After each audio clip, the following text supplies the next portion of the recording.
समय आया। एक बार करवा का नाम उस जो पार्वती जी की सहेली थी उसका नाम करवा पड़ गया। करवा पड़कर एक साधारण परिवार में उसका जन्म था। पति के साथ संग में रह रही थी। पति को थोड़ा शरीर में शिथिलता हो गई थी और वो शिथिलता को देखकर पति को लगी प्यास। जब प्यास लगी तो पानी पीने के लिए पति सरोवर के पास गया। जरा ध्यान देना इस कथन पर। पति गया सरोवर के पास में। कई लोग करवा चौथ की बहुत हंसी उड़ाते हैं, माताओं की बड़ी हंसी उड़ाते हैं। उनसे निवेदन है मेरा, हमारे सनातन धर्म के जितने व्रत हैं, हमारे सनातन धर्म के इस भारत की भूमि से जितने नियम धर्म जितने निकले हैं, जितने व्रत निकले हैं, साधना निकली है, ये साधारण नहीं है। इसलिए बार बार कहते हैं चंदन है इस देश की माटी, तपोभूमि हर ग्राम है, हर बाला देवी की प्रतिमा, बच्चा बच्चा राम है। कोई साधारण नहीं है, कोई अब पार्वती जी की वो सहेली का नाम जन्म लेते लेते लेते लेते एक बार करवा पड़ गया। पति थोड़ा सा शिथिल था, शरीर में थोड़ा रोग हो गया था। पानी पीने के लिए सरोवर पर गया। सरोवर में जैसे पानी पीने के लिए गया, एक मगर ने उस पति का पांव पकड़ लिया। करवा पार्वती जी की सखी थी, जन्म लिया मृत्यु लोक में, नाम करवा पड़ गया। करवा चतुर्थी का व्रत करने से अखंड सौभाग्य हो जाता है। मात्र पार्वती जी की सहेली का व्रत। करवा गई, करवा ने देखा कि मेरे पति का पांव मगर ने पकड़ रखा है और करवा शिव की उपासक थी। करवा शंकर के उपासक और शंकर भगवान से ज्यादा करवा माता पार्वती जी की उपासक थी, क्योंकि पार्वती जी की सहेली थी।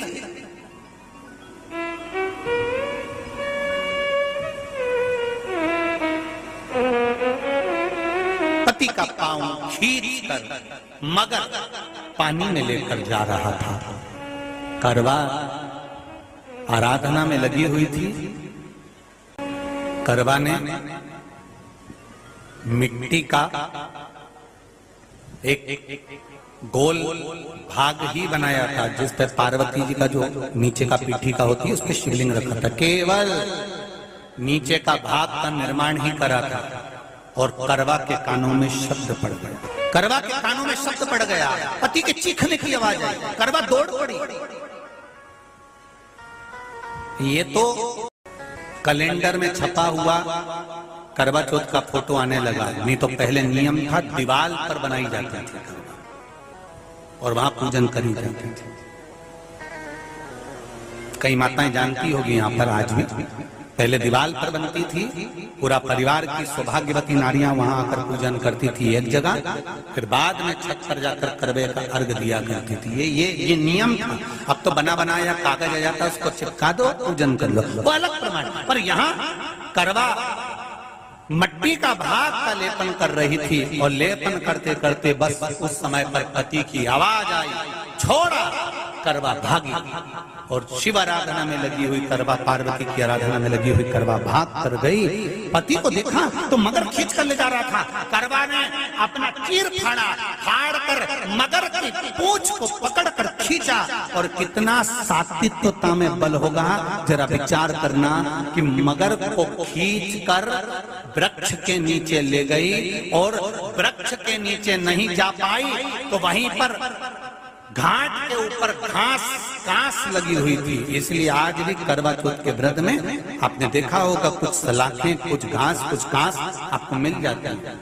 उससे एक घास से, मात्र एक घास, एक घास से उसने उस मगर को बांध दिया।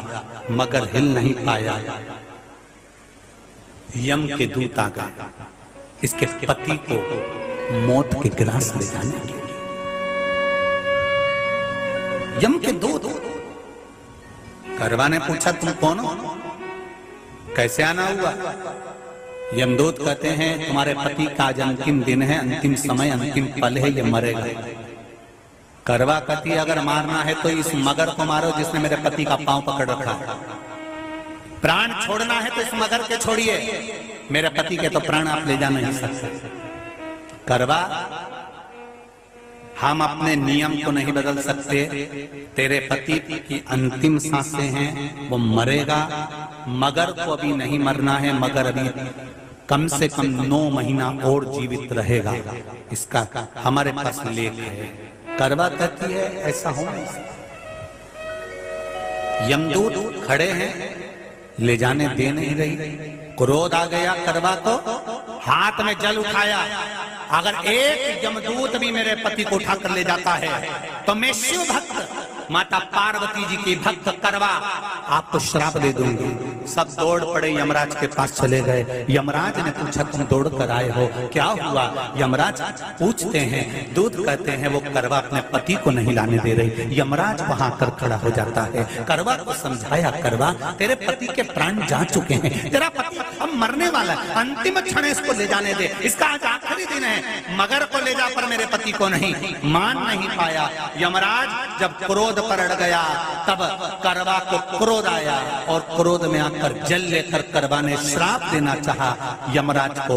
यमराज चरणों में पड़ गया, रेन दे करवा, मैं तुझे वर देता हूँ। आज चतुर्थी का दिन है, तेरे पति को मैं जीवन दान देता हूँ।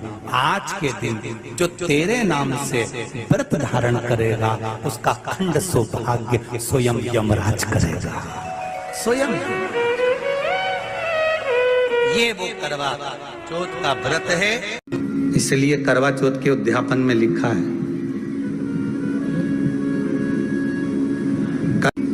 उसका जब उद्यापन होता है तो एक थाली में 13 जगह पर 4-4 पूड़ी रखी जाती है। आप लोगों को तो मालूम होगा, आप लोगों ने करा होगा करवा चौथ का उद्यापन। एक थाली में 13 जगह पर पूड़ी और सीरा, सीरा मतलब हलवा रखा जाता है। और रखने के बाद में उसके ऊपर एक पत्तल रखकर उस पर सुहाग का वस्त्र, साड़ी, 5 वस्त्र, सुहाग सामग्री सब उस पर रखी जाती है। और रखने के बाद में हाथ में कंकु, चावल, हल्दी लेकर संकल्प लेकर उस थाली पर से घुमाया जाता है। कामना करी जाती है, हे चौथ माता, हे करवा चौथ, हे चतुर्थी माँ, मेरे जीवन में मैंने आपका व्रत करा है, मेरे इस व्रत को स्वीकार करना, मेरा सौभाग्य का, मेरा मांग का सिंदूर, मेरी भाल की बिंदी, मेरे हाथ का चूड़ा, मेरी पाँव की बिछोड़ी, इसको अमर करना माँ। और जो ये वस्त्र मैं दे रही हूँ, इस वस्त्र को मैं जो प्रदान कर रही हूँ चौथ माता, इसको स्वीकार कर कर मेरी भी चुनड़ी को लाल बनाए रखना। तब उस साड़ी को, उस वस्तु को, उस सामग्री को उठाकर घर की वृद्ध सास को, जो घर में सासू होती है, उसको दिया जाता है। सास नहीं हो तो किसी सौभाग्यवती नारी को दिया जाता है। उसके बाद में आप फिर ब्राह्मणों का भोजन कराओ, बड़े प्रेम से बुलाओ और ब्राह्मण ब्राह्मणी का भोजन कराओ।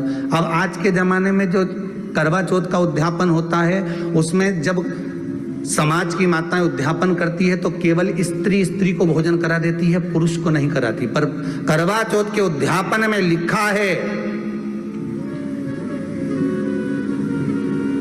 कि ब्राह्मण का भोजन होना चाहिए, उसके साथ सौभाग्यवती नारी आए, उसकी पत्नी।